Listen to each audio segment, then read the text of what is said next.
du colonel Kegoro. Ah, ok. Suivez encore une fois.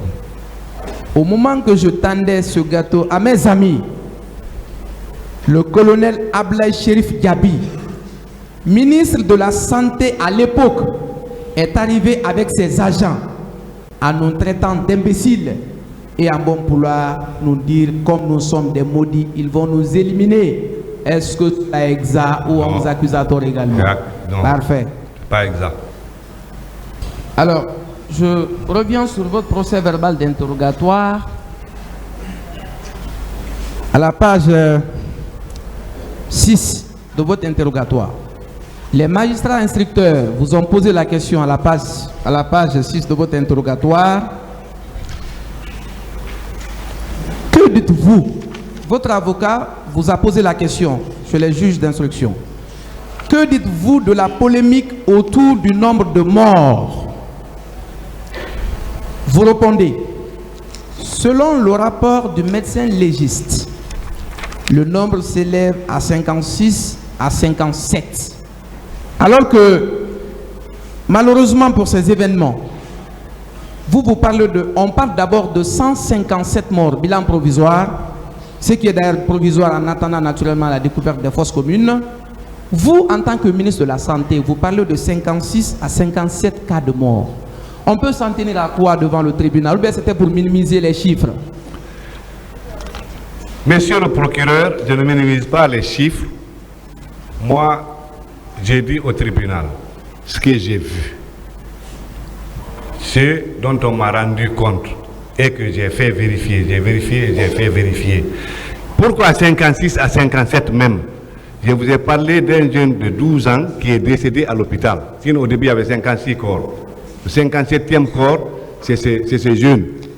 Puisque ce corps-là même n'est pas arrivé à la mort, comme il est mort à l'hôpital, on a restitué, ils ont restitué le corps à sa famille. Donc, je ne sais pas, je n'étais pas au stade, je ne sais pas ce qui s'est passé au stade. Je ne sais pas moi-même j'ai entendu, j'ai appris par voie de médias qu'il y a eu 100 et quelques morts. Mais je ne peux ni confirmer ni infirmer cela. Moi, ce que j'ai vu, ce qu'on m'a montré à la morgue, c'est les 56, les 57 corps. C'est ce que je connais. Mais maintenant, ce qui s'est passé ailleurs, là, monsieur le procureur, là, je ne sais pas. Ok, vous tenez votre chiffre là d'où? Parce que vous avez dit que vous n'aviez pas eu le temps de compter, vous avez fait compter. Vous tenez ce chiffre d'où? Comment on appelle ça? C'est le compte rendu du médecin légiste dans les morgues. D'accord. Donc aujourd'hui, on peut, selon vous, il n'y a eu que 56 à 57 morts. C'est ce qu'ils m'ont dit. Professionnel, ministre de la Santé, est-ce qu'on peut s'en tenir à ça, s'il vous plaît? Ah, monsieur le procureur, en tout cas, moi, c'est ce que j'ai vu, c'est ce qui était sur la coupe du ministère de la Santé. Parfait, d'accord, merci. Alors, nous allons parler de l'accès des militaires. Et à cette occasion, confronté au rapport de la commission d'enquête internationale pour qu'on puisse... Page 30, maître. Le rapport de la commission d'enquête internationale dit ceci à la page 30. La répartition des blessés dans les différentes unités de santé n'a fait l'objet d'aucune coordination. De sorte que la plupart sont arrivés à l'hôpital d'Onka, qui est le plus proche du stade. Les militaires sont arrivés dans les hôpitaux, notamment à Donka, et ont enlevé des blessés qui attendaient des soins, plus particulièrement ceux qui étaient le plus gravement touchés, ainsi que les femmes violées. Ils ont laissé entendre parfois qu'ils allaient les transporter vers d'autres cliniques, mais certaines de ces personnes sont toujours portées disparues. Suite à divers incidents, des militaires du camp Samori et d'autres bérets verts seraient venus sécuriser l'hôpital. À partir de 18 h, des bérets rouges ont encerclé l'hôpital et en ont pris le contrôle, exigeant que les blessés justifient leur déplacement entre les différents services de soins. 139. 140, je continue. Certains médecins et infirmiers qui ont caché des blessés et se sont révoltés contre l'attitude des militaires ont été menacés et frappés.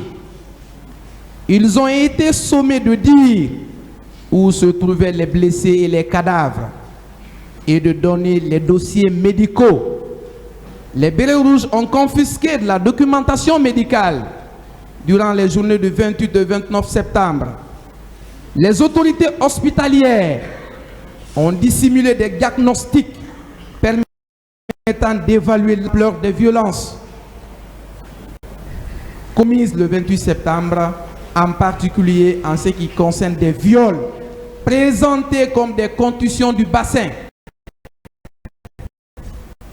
Le personnel hospitalier du service d'urgence a informé certaines familles qui étaient venues à l'hôpital le matin du 29 septembre pour tenter de retrouver leurs parents que le registre des patients avait été confisqué par les militaires au cours de la nuit.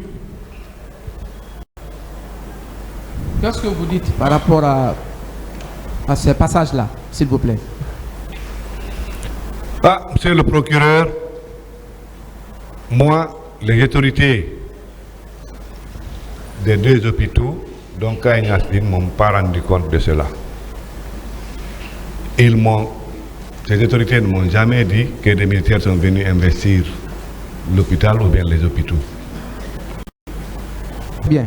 Alors, donc vous voulez dire ici que vos agents, le personnel hospitalier, ce jour-là, travaillent en toute conscience, sans être embêtés dans l'exercice de leurs fonctions, en attendant la comparution des témoins ici. Est-ce que c'est ce que vous voulez dire devant le tribunal? Je crois que oui, parce qu'ils ne m'ont pas rendu compte que des militaires sont venus investir l'hôpital. Vous disiez à l'entente, monsieur le ministre, qu'on vous rendait compte en tant que premier responsable de la santé et que vous aviez la maîtrise de votre personnel. La question n'était pas fortuite. C'est maintenant, ils ne vous rendent pas compte. On peut avancer si vous voulez. Non, ils ne m'ont pas rendu compte. Et puis, ils n'ont pas rendu compte aussi au comité de crise. Très bien. Donc, vous n'aviez pas cette information? Non. Les militaires ne sont jamais venus? Là, je vous dis qu'on ne m'a pas rendu compte. Si on m'aurait rendu compte, je sais que peut-être j'aurais pris d'autres dispositions. Parfait. Mais je n'ai pas été informé. Très bien. Vous parlez des médias. Vous avez dit que certaines informations, vous leur avez eues dans les médias. Les militaires ne vous ont pas rendu compte. D'accord. Est-ce que également vous aviez appris dans les médias qu'effectivement les militaires ont investi l'hôpital d'Onka? Ou les hôpitaux de façon générale? Je n'ai pas dit que les militaires ne m'ont pas rendu compte. J'ai dit les autorités hospitalières. Oui, je parle de ça. Je ne travaille pas avec les militaires, je travaille avec les hôpitaux. Les militaires ne peuvent pas vous rendre compte, ce ne sont pas des médecins. Vous avez dit que le service hospitalier, pour ce cas précis, on vous a rendu compte. Je repose la question, est-ce que ce jour, vous aviez appris, au moins dans les médias ou après, que les militaires ont investi l'hôpital? Je n'ai pas appris ça ce jour, non. Très bien. Alors, je lis sur la question de l'accès des militaires dans les structures hospitalières. J'ai sous la main l'audition, le procès verbal d'audition d'une partie civile qui est à l'hôpital d'Onka. Je lis pour vous ce que la personne a dit. Code de la procédure, c'est 1135, maître. Elle dit ceci, cette personne. Après quelques heures, la Croix-Rouge a fait une sélection des blessés selon la gravité pour nous évacuer vers l'hôpital d'Onka. Aux environs de 17 heures, un groupe de gendarmes a fait irruption au service d'urgence en menaçant non seulement les médecins et aussi les blessés. Les experts de la Croix-Rouge ont préféré sortir. Les gendarmes ont saccagé tous les produits de la pharmacie. Cet incident n'a jamais eu lieu. La pharmacie n'a jamais été saccagée. Bon, monsieur le procureur, moi je suis un peu confus.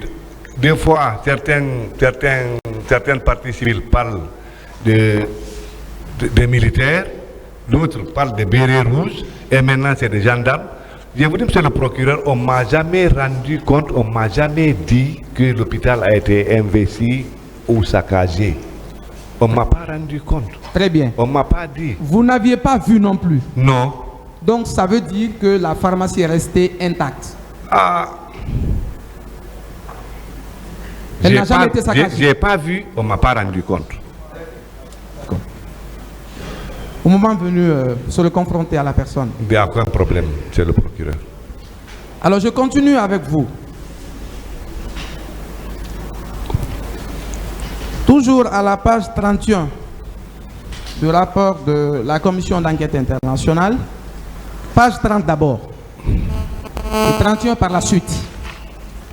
Le ministre de la Santé, qui était venu sur place, lui-même médecin de formation, a accusé les médecins et la Croix-Rouge d'être des escrocs et a même donné un coup de pied à un blessé. Il a demandé de ne pas soigner les blessés et a arraché les médicaments des mains de certains patients. Un garde du corps du ministre a braqué son arme sur un médecin traumatologue qui allait chercher des médicaments à la pharmacie et d'autres médecins ont été frappés là-bas. Sous vos yeux, qu'est-ce que vous en dites? C'est pas vrai, monsieur le procureur. Très bien. Alors, je continue toujours avec vous. Et pour le cas de l'incident entre le garde-corps, votre garde-corps, selon le rapport, et un traumatologue. C'est pas vrai. Parfait. Alors, je parle maintenant de la situation des disparus. Je vous lis ici quelques pièces de certaines parties civiles. Je commence par la première pièce. Code 1052. Procès verbal d'audition de partie civile de M. Alpha Oumar Bari. Avec toutes les références. Il dit ceci. Je porte plainte pour l'assassinat de mon jeune frère Mindiaou Bari, né en 88, au cours des événements du 28 septembre 2009. En effet, j'ai mis en garde tous les membres de ma famille, excepté le jeune Mindiaou qui était sorti. Le 28 septembre 2009, je suis allé voir où il dort. Je ne l'ai pas trouvé, ainsi que ses amis. Au moment que je voulais sortir à sa recherche dans le quartier, le coin était envahi par les bérets rouges. Depuis ce jour, je n'ai aucun renseignement de lui. Donc, suite à ces événements, il est porté disparu. Qu'est-ce que vous connaissez de la situation des disparus? Monsieur le procureur, je ne connais absolument rien de la situation des disparus. Très bien. Alors, j'ai également sous la main une autre pièce, code 1105. 1105. Cette personne, je porte plainte pour la disparition de mon petit-fils Boubacar Bari. Je vous précise que le père biologique de mon petit-fils se trouve au village.